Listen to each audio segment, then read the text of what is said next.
Hello everyone, my name is Mansi Bhardwaj. तो previous lecture में हमने क्या किया था, speed of a transverse wave की थी, लॉन्गिट्यूडनल वेव्स की स्पीड की थी, और हमने जो न्यूटन्स फॉर्मूला बताया था, न्यूटन्स ने जो फॉर्मूला बताया था ना साउंड्स के बारे में, वो बताया था। और उसमें क्या क्या डिस्क्रिपेंसी आई थी, उसके बाद में जो लैप्लेस ने उसमें क्या करेक्शन किया था, और जो हमारी वेलोसिटी ऑफ साउंड होती है वो किन किन फैक्टर पर डिपेंड करती है। ठीक है, ये सब हमने क्या किया था, प्रीवियस लेक्चर में किया था।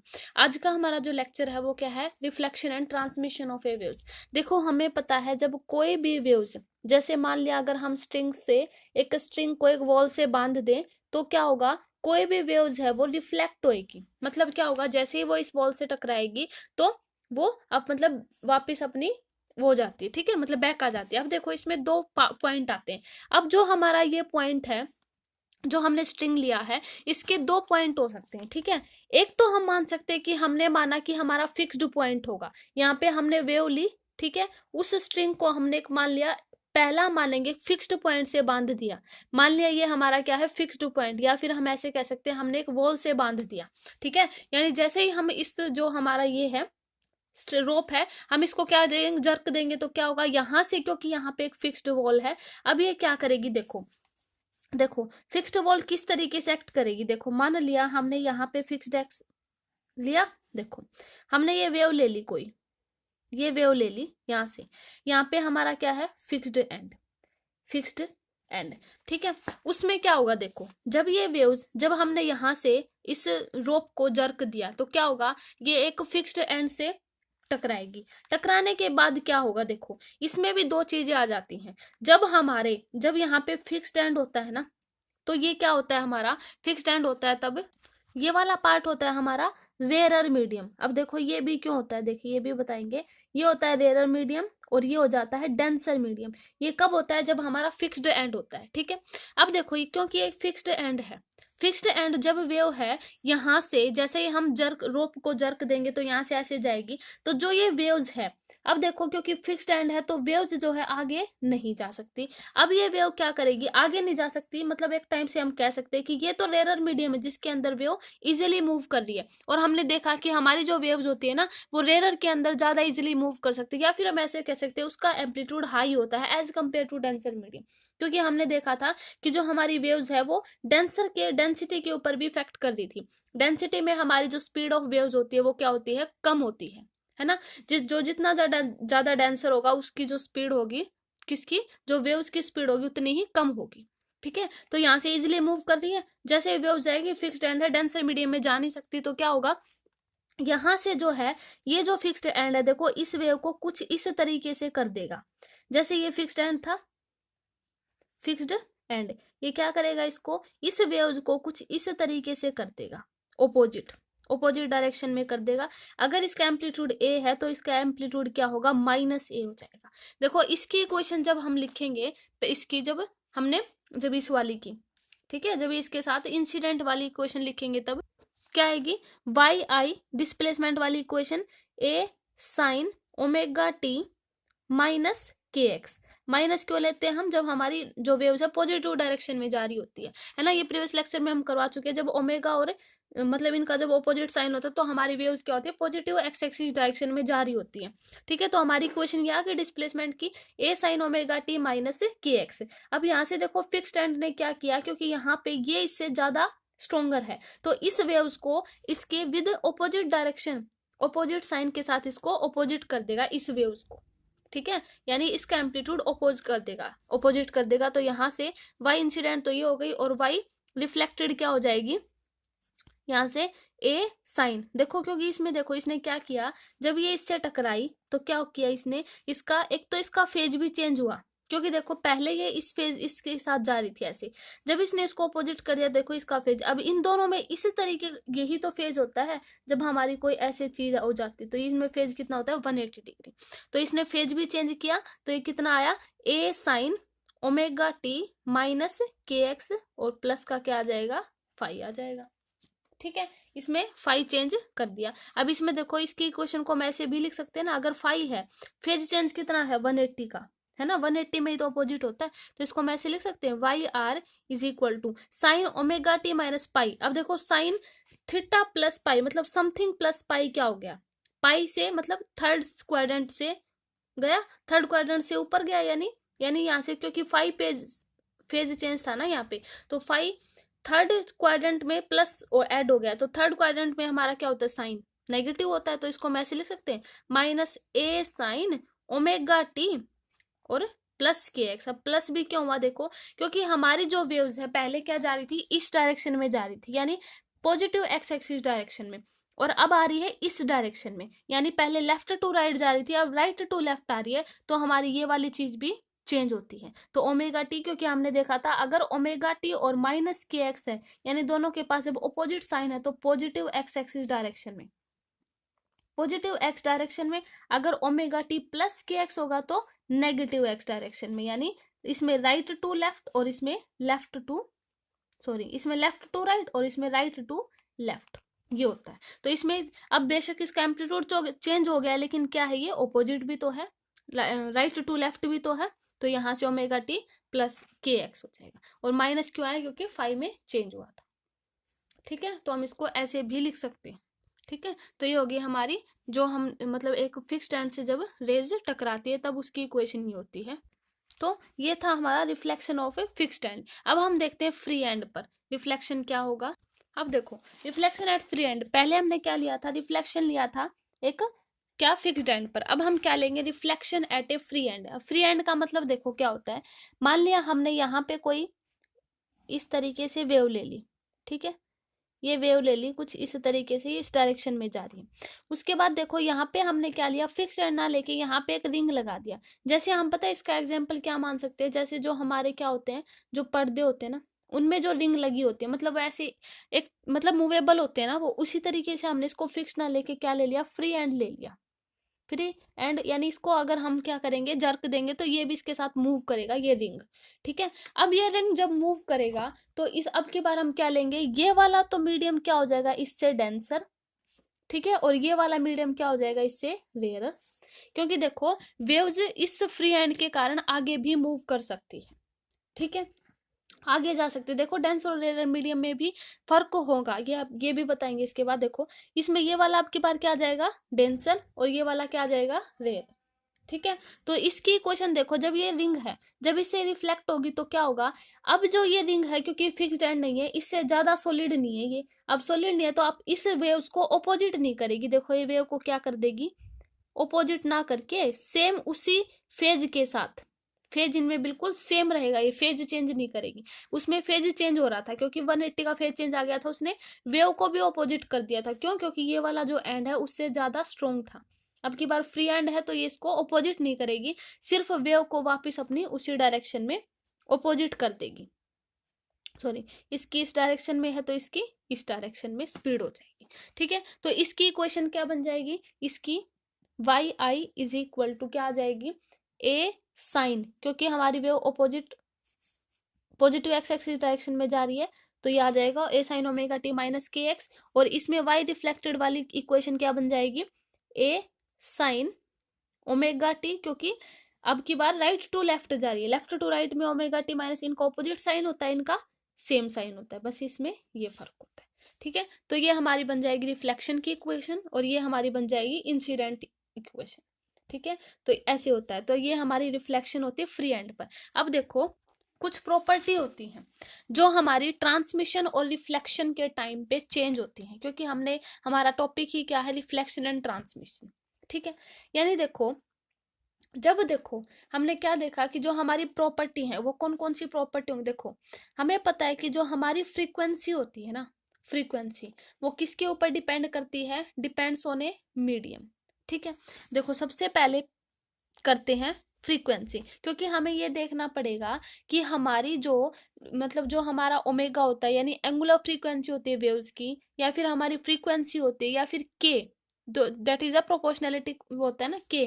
ठीक है, तो जो के होता है, ठीक है, और लैम्बडा होता है वो, और जो फेज होता है वो रिफ्लेक्शन में क्या होता है और ट्रांसमिट होने के बाद क्या होता है। ठीक है, हमें वे चीज देखनी है। तो सबसे पहले हम प्रॉपर्टी लेते हैं फ्रीक्वेंसी।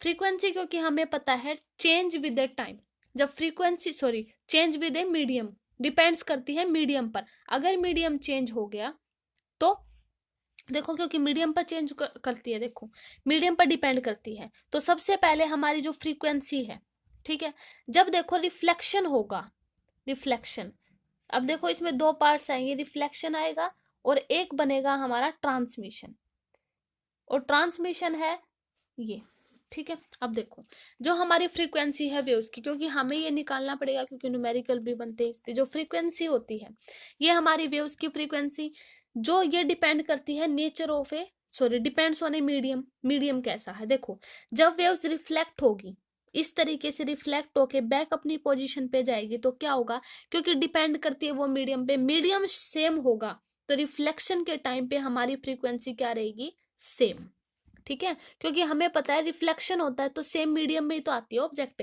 मान लिया ये कोई वेव है, ठीक है, इससे रिफ्लेक्ट होके अब इसी मीडियम में तो वापस आई है, उस मीडियम में तो नहीं गई, ठीक है। तो रिफ्लेक्शन में जब हमारी फ्रीक्वेंसी, जो वेव्स की फ्रीक्वेंसी है वो क्या होती है, सेम होती है, लेकिन ट्रांसमिशन में चेंज हो जाती है, क्योंकि हमें पता है रिफ्लेक्शन के टाइम पे हमारा मीडियम चेंज, सॉरी ट्रांसमिशन के टाइम पे हमारा मीडियम चेंज हो जाता है। मान लिया वेव्स हमारी इससे टकराए और ट्रांसमिट भी हो गई इसमें, तो मीडियम चेंज हो गया। मान लिया पहले हमने इसको डेंसर मानना था और इसको मान लिया रेयर मान लिया, तो मीडियम हमारी क्या हुई, जो वेव्स है डेंसर से रेयर और मीडियम में चेंज हो गया, क्योंकि डिपेंड करती है वो मीडियम पर। मीडियम चेंज हो गया तो हमारा ट्रांसमिशन में जो फ्रीक्वेंसी है वो भी क्या हो जाएगी, चेंज हो जाएगी, ठीक है। पहले तो फैक्टर ये आ गया हमारी फ्रीक्वेंसी।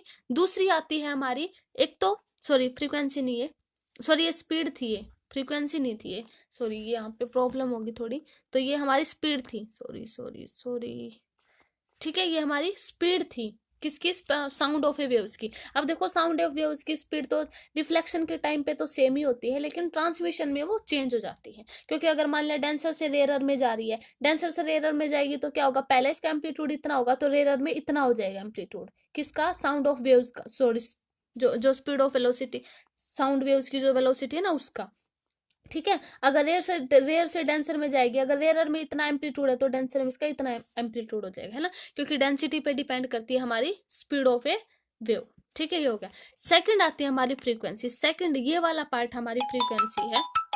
उसके बाद ये हमने फ्रीक्वेंसी थी, ये हमारी speed of A sound, velocity of A sound waves थी। अब आती है सेकंड फ्रीक्वेंसी। अब देखो जो हमारी फ्रीक्वेंसी होती है, एक तो जो फ्रीक्वेंसी और फ्रीक्वेंसी से रिलेटेड जो भी टर्म्स होंगी, देखो एंगुलर फ्रीक्वेंसी भी फ्रीक्वेंसी से रिलेटेड है ना, एंगुलर जो स्पीड होती है वो क्या होती है, 2πf होती है ना, ठीक है। और या फिर हमारा टाइम पीरियड वो भी फ्रीक्वेंसी का ऑपोजिट है। ये जो सारी चीजें होती हैं, ठीक है, ये डिपेंड नहीं करती मीडियम पर।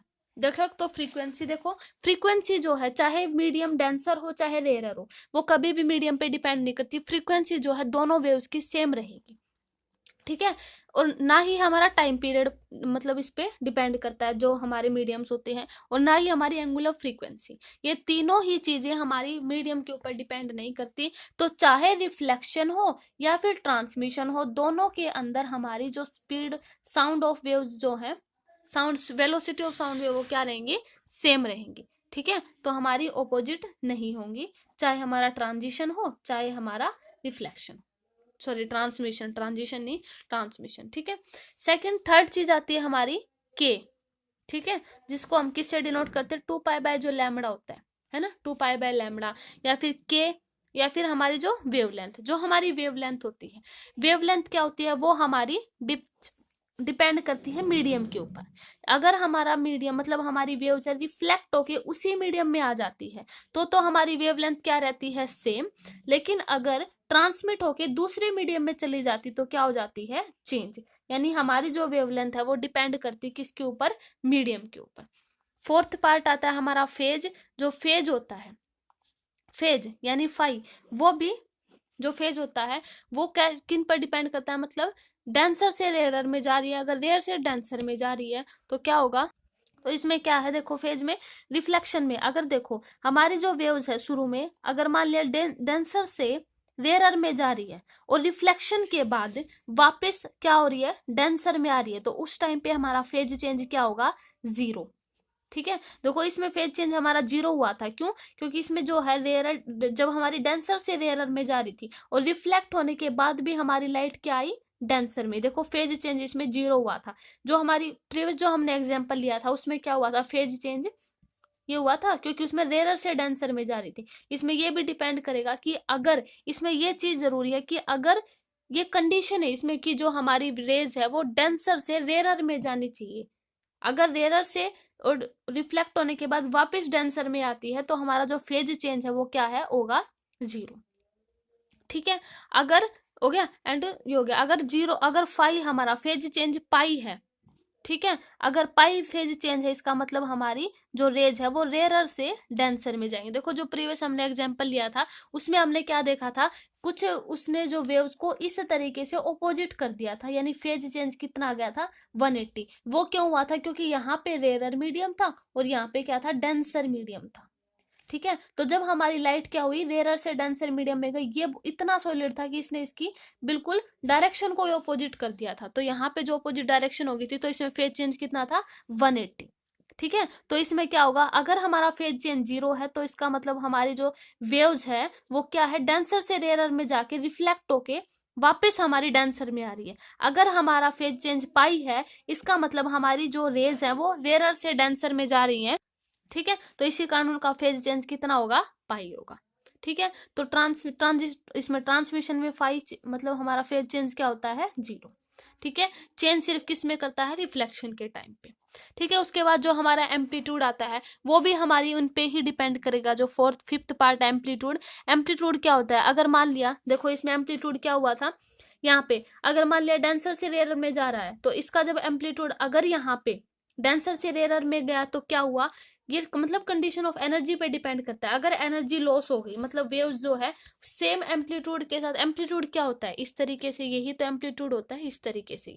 अगर मान लिया एनर्जी का लॉस हो गया तो एनर्जी का लॉस होते हुए एम्पलीट्यूड घटता घटता घटता घटता इस तरीके से डिक्रीज करेगा। रिफ्लेक्शन के टाइम पे डिक्रीज नहीं करता, रिफ्लेक्शन के टाइम पे जो हमारा एम्पलीट्यूड है कब डिक्रीज करता है, वो हमेशा ट्रांसमिशन के टाइम पे, क्योंकि ट्रांसमिशन के टाइम पे भी कब डिपेंड करेगा, कब करेगा डिक्रीज, जब वो अगर एनर्जी का उसमें लॉस हो रहा है तो। ठीक है, तो इसी तरीके से उसमें डिक्रीज होएगा।